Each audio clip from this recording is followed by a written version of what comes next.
দীপ্তজিৎ বাবু, আমি যদি জানতাম যে এখানে এরকম একটা ব্যাপার ঘটবে তাহলে আমি আমার মেয়ের এই বাড়িতে বিয়ে দেওয়ার আগে দুবার ভাবতাম।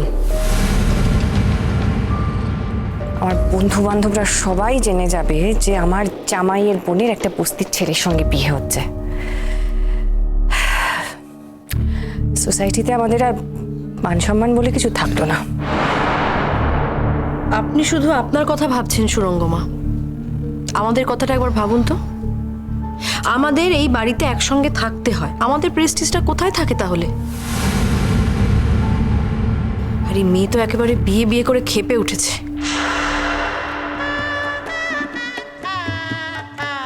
আচ্ছা ঠাম্মি, বলছি যে তুমি আমাকে হলুদ মাখাবে না? কখন হলুদ মাখাবে তুমি আমায়?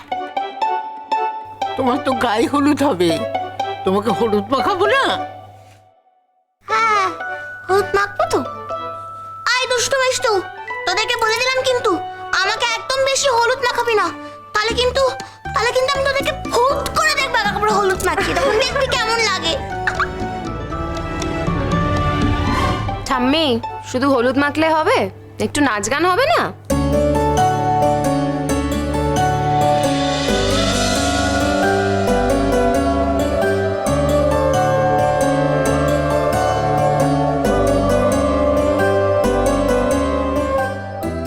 এরা কারা? ওই গায়ে হলুদের তত্ত্ব নিয়ে এসেছে। গায়ে হলুদের দত্ত? দেখতে পাচ্ছেন না, এই দুটো ট্রি তো এনেছে মাত্র। হাসবো না কাঁদবো বুঝতেই পারছি না। শেয়ার দেখুন না, কোথায় বলে না, কোথায় থাকে গায়ে লেখা থাকে না, গায়ে ঠিক লেখা থাকে। যে বস্তিতে থাকি সেটা বোঝা যাচ্ছে দেখলেই। ওমা, ওমা দেখো কারা এসেছে।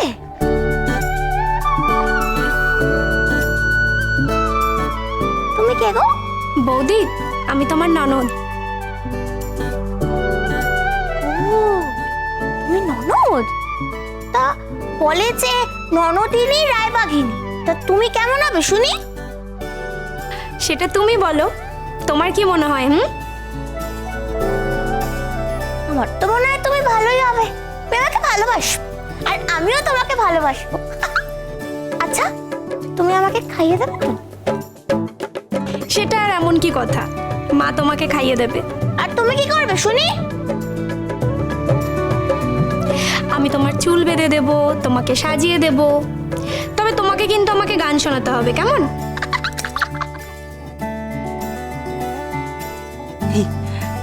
দেখছো আমার মেয়েটার ননদের সঙ্গে কি সুন্দর করে কথা বলছে।